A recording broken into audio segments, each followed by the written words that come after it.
السلام علیکم ورحمۃ اللہ وبرکاتہ۔ اعوذ باللہ من الشیطان الرجیم، بسم اللہ الرحمن الرحیم۔ قالوا ان یسرق فقد سرق اخ له من قبل فأسرها یوسف فی نفسه ولم یبدها لهم قال انتم شر مکانا واللہ اعلم بما تصفون۔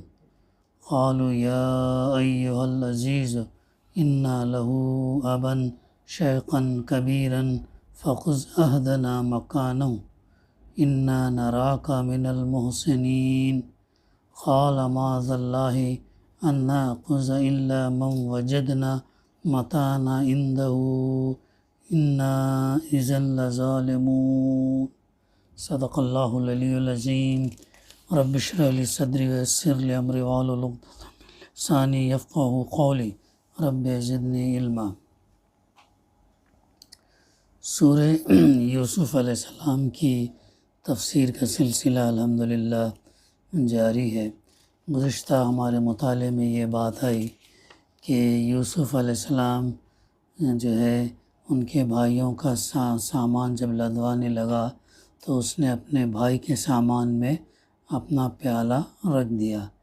پھر ایک پکارنے والے نے پکار کر کہا، اے قافلے والو، تم لوگ چور ہو۔ انہوں نے پلٹ کر پوچھا، تمہاری کیا چیز کھو گئی؟ سرکاری ملازموں نے کہا، بادشاہ کا پیمانہ ہم کو نہیں ملتا، جو شخص لا کر دے گا اس کے لیے ایک بار شطر انعام ہے، اس کا میں ذمہ لیتا ہوں۔ ان بھائیوں نے کہا، اللہ کی قسم، تم لوگ خوب جانتے ہو کہ ہم اس ملک میں فساد کرنے نہیں آئے ہیں اور ہم چوریاں کرنے والے لوگ نہیں ہیں۔ انہوں نے کہا، اچھا، اگر تمہاری بات جھوٹی نکلی تو چور کی سزا کیا ہے؟ انہوں نے کہا، اس کی سزا جس کے سامان میں سے چیز نکلے وہ آپ ہی اپنی سزا میں رکھ لیا جائے۔ ہمارے ہاں تو ایسے ظالموں کو سزا دینے کا یہی طریقہ ہے۔ تب یوسف علیہ السلام نے اپنے بھائی سے پہلے ان کی خرجیوں کی تلاشی لینی شروع کی، پھر اپنے بھائی کی خرجی سے گمشدہ چیز برآمد کر لی۔ اس طرح ہم نے اللہ تعالیٰ نے یوسف علیہ السلام کی تائید اپنی تدبیر سے کی۔ اس کی تفسیر کا بھی ہم مطالعہ الحمدللہ کر چکے ہیں۔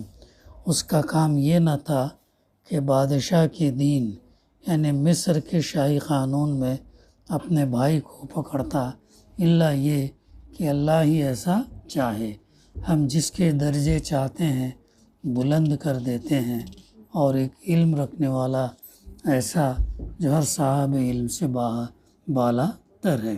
یہاں تک ہمارا مطالعہ گزشتہ ہو چکا ہے الحمدللہ، اور تفسیر بھی الحمدللہ ہو چکی۔ اب اس کے بعد کی آیتیں ہیں جو تلاوت ابھی ہم نے سماعت کی، اس کی ترجمانی یوں ہے۔ ان بھائیوں نے کہا، اب ظاہر ہے چوری کا الزام لگا ایک بھائی کے اوپر، یعنی یوسف علیہ السلام کے سگے بھائی کے اوپر چوری کا الزام لگ گیا کہ ان کے سامان میں سے وہ پیالہ مل گیا۔ اب ان بھائیوں نے کہا، یہ چوری کرے یعنی بنیامین چوری کرے تو کچھ تعجب کی بات بھی نہیں، اس سے پہلے اس کا بھائی یعنی یوسف علیہ السلام بھی چوری کر چکا۔ اب یہاں پر دیکھو یہ لوگوں کے کیا، یہ بھائیوں کے اخلاق دیکھو، یہ بھائیوں کا معاملہ دیکھو۔ یہ انہوں نے اپنی خفت مٹانے کے لیے کہا، پہلے کہہ چکے تھے کہ ہم لوگ چور نہیں ہیں، اب جو دیکھا کہ مال ہمارے بھائی کی قرضی سے برآمد ہو گیا تو فوراً ایک جھوٹی بات بنا کر اپنے آپ کو اس بھائی سے الگ کر لیا، اور اس کے ساتھ اس کے پہلے بھائی کو بھی لپیٹ لیا۔ اس سے اندازہ ہوتا کہ حضرت یوسف علیہ السلام کے پیچھے بنیامین کے ساتھ ان بھائیوں کا کیا سلوک رہا ہوگا، اور کس بنا پر اس کی اور حضرت یوسف علیہ السلام کی یہ خواہش ہوگی کہ وہ ان کے ساتھ نہ جائے۔ تو اس طریقے سے یوسف علیہ السلام نے اپنے بھائی کو روک لیا اور ان کے دوسرے بھائیوں نے یہ الزام بھی لگا دیا کہ اگر یہ چوری کرے تو کوئی تعجب کی بات بھی نہیں، اس سے پہلے اس کا بھائی یوسف علیہ السلام بھی چوری کر چکا ہے۔ اب یوسف فاثر رہا یوسف فی نفسہ ولم یبدھا لہم، یوسف علیہ السلام ان کی یہ بات سن کر پی گیا، حقیقت ان پر نہ کھولی، بس زیر لب تنہا کہہ کر رہ گیا کہ بڑے ہی برے ہو تم لوگ، میرے منہ در منہ مجھ پر جو الزام تم لگا رہے ہو اس کی حقیقت اللہ خوب جانتا ہے۔ اب ابھی تک جو ہے یوسف علیہ السلام ظاہر نہیں کیے کہ یہ خود یوسف ہیں، کہ میں خود یوسف ہوں کر کے ظاہر نہیں کیے، بلکہ جو ہے صرف تماشا دیکھ رہے ہیں۔ اور یہ بھائی جس طریقے سے الزام لگایا اپنے چھوٹے بھائی پر، اور یہاں تک کہ کہہ دیا کہ اسی طریقے سے ان کے بھائی یوسف نے بھی پہلے چوری کر چکے ہیں، تو اس کے اوپر ان کو بڑی تکلیف ہوئی، اور زیر لب یعنی اندر ہی اندر انہوں نے یہ کہہ کر رہ گئے کہ بڑے ہی برے ہو تم لوگ، میرے منہ در منہ مجھ پر جو الزام تم لگا رہے ہو اس کی حقیقت اللہ خوب جانتا ہے۔ ظاہر ہے اللہ ہر چیز کو جاننے والا ہے، تم جو الزام لگا رہے ہو وہ غلط ہے اور اللہ بہتر جانتا ہے۔ پھر آگے قالوا یا ایھا العزیز، انہوں نے کہا اے سردار ذی اقتدار، یعنی لفظ عزیز حضرت یوسف علیہ السلام کے لیے جو استعمال ہوا، صرف اس کی بنا پر مفسرین تفسیر ہے قیاس کر لیا کہ حضرت یوسف علیہ السلام اسی منصب پر معمور ہوئے تھے جس پر اس سے پہلے زلیخا کا شوہر معمور تھا۔ اب ایک بات اور بھی ہمیں یہاں پر غور کرتے ہوئے چلنا ہے کہ قرآن مجید نے لفظ زلیخا استعمال نہیں کیا، بلکہ اسرائیلی روایات ہیں، بائبل اور تلمود کے اندر سے جو ہے اس کا نام زلیخا لیا گیا ہے، تو ان روایات جو ہے وہ مفسرین نے لیے ہیں، اس وجہ سے وہ نام زلیخا آتا ہے۔ پھر اس پر مزید قیاسات کی عمارت کھڑی کر لی گئی کہ سابق عزیز مر گیا تھا، حضرت یوسف علیہ السلام اس کی جگہ مقرر کیے گئے، زلیخا اثر نو معجزے کے ذریعے سے جوان کی گئی، اور شاہ مصر نے اس سے حضرت یوسف علیہ السلام کا نکاح کر دیا۔ یہ جو ہے تلمود اور بائبل وغیرہ میں، قرآن مجید میں اس کا تذکرہ نہیں ہے۔ حد یہ ہے کہ شب عروسی میں حضرت یوسف علیہ السلام اور زلیخا کے درمیان جو باتیں ہوئیں وہ تو کسی ذریعے سے ہمارے مفسرین کو پہنچ گئی، حالانکہ یہ سب باتیں سراسر وہم ہیں۔ لفظ عزیز کے متعلق پہلے کہہ چکے ہیں، مفسر لکھتے ہیں کہ یہ مصر میں کسی خاص منصب کا نام نہ تھا، بلکہ صاحب اقتدار کے معنی میں استعمال کیا گیا۔ غالباً مصر میں بڑے لوگوں کے لیے اس طرح کا کوئی لفظ اصطلاحاً رائج تھا، جیسے ہمارے ملک میں لفظ سرکار بولا جاتا، اسی کا ترجمہ قرآن مجید میں عزیز کر کے کیا گیا ہے۔ رہا زلیخا سے حضرت یوسف علیہ السلام کا نکاح، تو اس افسانے کہانی کی بنیاد صرف یہ ہے کہ بائبل اور تلمود میں فوطیفرہ کی بیٹی آسنات سے ان کا نکاح کی روایت بیان کی گئی، اور زلیخا کے شوہر کا نام فوطیفار تھا۔ یہ چیزیں اسرائیلی روایات سے نقل در نقل ہوتی ہوئی مفسرین تک پہنچیں، اور جیسا کہ زبانی افواہوں کا قاعدہ ہے، فوطیفرہ بآسانی فوطیفار بن گیا، بیٹی کی جگہ بیوی کو مل گئی، اور بیوی لا محالہ زلیخا ہی تھی، لہٰذا اس سے حضرت یوسف علیہ السلام کا نکاح کرنے کے لیے فوطیفار کو مار دیا گیا، اور اس طرح یوسف علیہ السلام زلیخا کی تصنیف جو ہے مکمل ہو گئی۔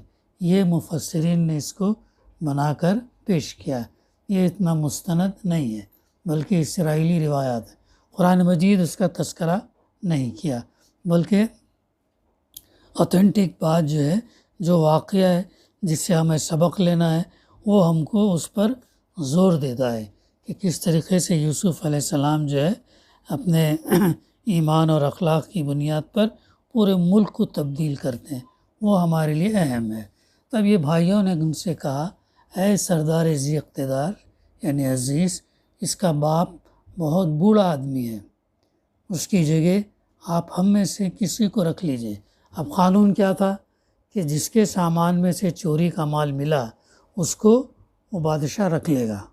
اب یہ تدبیر سے کیا کیا گیا تھا کہ وہ پیمانہ بنیامین جو یوسف علیہ السلام کے سگے بھائی تھے ان کے تھیلے میں رکھ دیا گیا تھا تاکہ ان کو روک لے، وہ ان کے ساتھ میں رہیں، یہ مقصد تھا۔ تب یہ جو ہے ابھی بھائی لوگ جو ہے بڑی مشکل سے بنیامین کو اجازت لے کر آئے تھے یہ لوگ، اور ظاہر ہے والد جو ہے بنیامین کو چھوڑ نہیں رہے تھے۔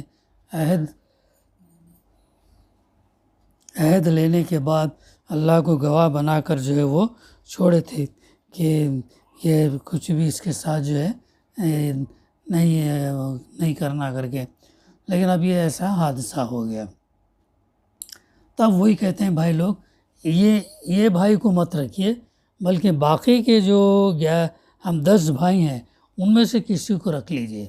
یہ ان کا، ہم آپ کو ایک بڑا ہی نیک نفس انسان پاتے ہیں، ہم آپ کو ایک بڑا نیک انسان پاتے ہیں۔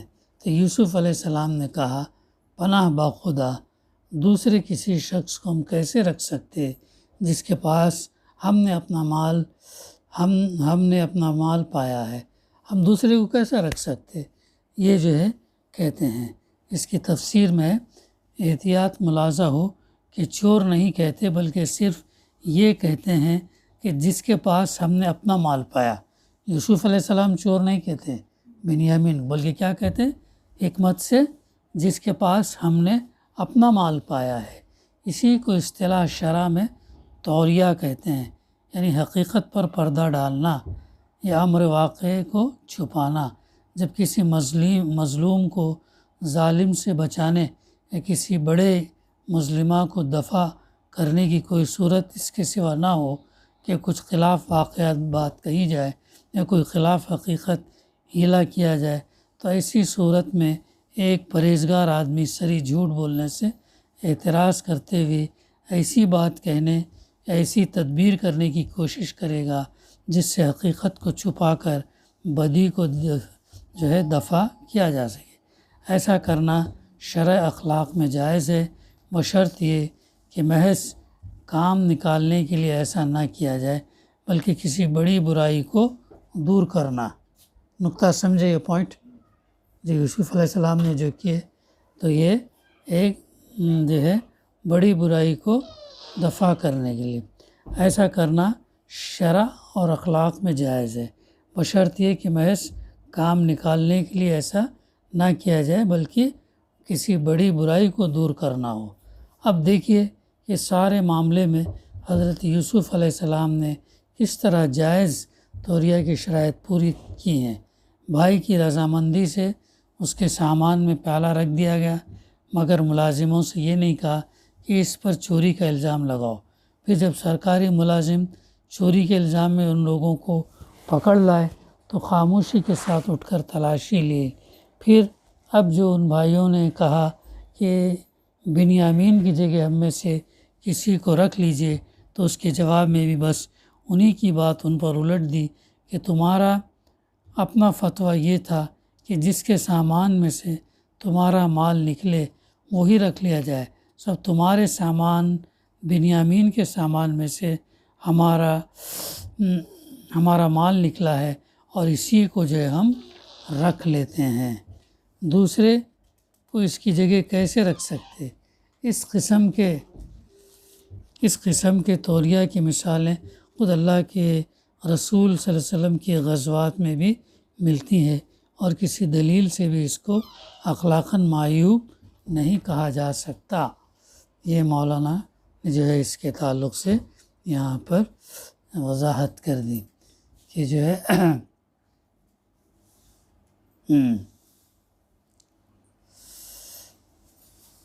تو یوسف جس کا اپنا باپ اس کو چھوڑ کر دوسرے کو رکھیں تو ہم کیا ہوں گے؟ ظالم ہوں گے۔ یہ ہے بات جو یوسف علیہ السلام ان سے کہتے ہیں، اگر ہم اس کے بجائے جس کے ہاں ہمارا مال پایا گیا اس کو رکھنے کے بجائے کسی اور کو رکھیں گے تو پھر ہم اللہ کے نزدیک کیا ہوں گے؟ ظالم ہوں گے کہتے ہیں۔ اب اس کے بعد فلما استیئسوا منہ خلصوا نجیہ، جب وہ یوسف علیہ السلام سے مایوس ہو گئے تو ایک گوشے میں جا کر آپس میں مشورہ کرنے لگے۔ قال کبیرہم الم تعلموا ان اباکم قد اخذ علیکم موثقا من اللہ ومن قبل ما فرطتم فی یوسف۔ ہاں، پھر ان میں جو سب سے بڑا تھا وہ بولا، تم جانتے نہیں ہو کہ تمہارے والد تم سے اللہ کے نام پر کیا عہد و پیمان لے چکے ہیں۔ ہاں، اب یہ بڑا بھائی جو ان میں جو تھا ان کی ذمہ داری بڑے کے اوپر زیادہ رہی، تو اس نے جو ہے کیا بولا، تم جانتے نہیں ہو کہ تمہارے والد تم سے اللہ کے نام پر کیا عہد اور پیمان لے چکے ہیں، اور اس سے پہلے یوسف علیہ السلام کے معاملے میں جو زیادتی تم کر چکے ہو وہ بھی تم کو جو ہے معلوم ہے۔ اب میں تو یہاں سے ہرگز نہ جاؤں گا جب تک کہ میرے والد مجھے اجازت نہ دیں۔ یہ بڑا بھائی طے کر لیتا، بڑا بھائی کہتا ہے کہ میں مصر میں رک جاتا ہوں، تم لوگ سامان لے کر کنعان فلسطین جاؤ۔ تب یہ کہتا میں نہیں جا سکتا، کب تک؟ جب تک میرے والد مجھے اجازت نہ دیں یا پھر اللہ ہی میرے حق میں کوئی فیصلہ فرما دے۔ کیسا تھا دیکھو ان کا، اتنا یہ کرنے کے باوجود بھی اس عہد اور پیمان کا جو اللہ کے نام پر انہوں نے لیا تھا اس کی اہمیت کتنی تھی۔ ایک بھائی جو ہے جانے کے لیے تیار نہیں ہوتا بلکہ رکنا چاہتا مصر میں جب تک کہ والد اجازت نہ دے یا اللہ ہی فیصلہ کرے۔ فلن ابرح الارض حتی یأذن لی ابی او یحکم اللہ لی وہو خیر الحاکمین۔ فیصلہ فرما دے کہ وہ سب سے بہتر فیصلہ کرنے والا ہے۔ ظاہر ہے اللہ سبحانہ وتعالیٰ ہمارے لیے اچھا ہی فیصلہ کرے اور ہم اس کے فیصلے پر راضی ہونا ہے، چاہے وہ فیصلہ کیسے بھی ہو۔ ارجعوا الی ابیکم فقولوا یا ابانا ان ابنک سرق وما شہدنا الا بما علمنا وما كنا للغیب حافظین واسأل القریۃ التی كنا فیہا والعیر التی اقبلنا فیہا وإنا لصادقون۔ ہاں، تو اس کے بعد کیا ہے، فرما دی کہ کیونکہ اللہ جو ہے سب سے بہتر فیصلہ کرنے والا ہے۔ تو یہ کہتے ہیں کہ تم جا کر اپنے والد سے کہو کہ ابا جان، آپ کے صاحبزادے نے چوری کی ہے، ہم نے اسے چوری کرتے ہوئے نہیں دیکھا، جو کچھ ہمیں معلوم ہوا بس وہی ہم بیان کر رہے ہیں، اور غیب کی نگہبانی تو ہم نہ کر سکتے تھے۔ آپ اس بستی کے لوگوں سے پوچھ لیجئے جہاں ہم تھے، اس قافلے سے دریافت کر لیجئے جس کے ساتھ ہم آئے ہیں، ہم اپنے بیان میں بالکل سچے ہیں۔ یہ جو ہے بات بنا کر جو ہے وہ پیش کرتے ہیں اپنے والد یعقوب علیہ السلام کے سامنے، جو رو رو کے نابینا ہو گئے تھے۔ یوسف علیہ السلام کی یاد میں اتنا روئے کہ وہ نابینا ہو گئے۔ تو یہ جو ہے اب یہ ایسا منصوبہ یہ بھائیاں جو ہے بناتے ہیں، اور بڑا بھائی جو ہے وہ مصر میں ہی رک جاتا ہے۔ باقی کا انشاءاللہ آئندہ سلسلہ جاری رہے گا۔ دعا ہے کہ اللہ سبحانہ وتعالی ہمیں کہنے سننے سے زیادہ عمل کرنے کی توفیق عطا کرے۔ ربنا تقبل منا انک انت السمیع العلیم وتب علینا انک انت التواب الرحیم۔ صلی اللہ تعالی علی خیر خلقہ وعلی آلہ وصحبہ اجمعین۔ الحمد للہ رب العالمین۔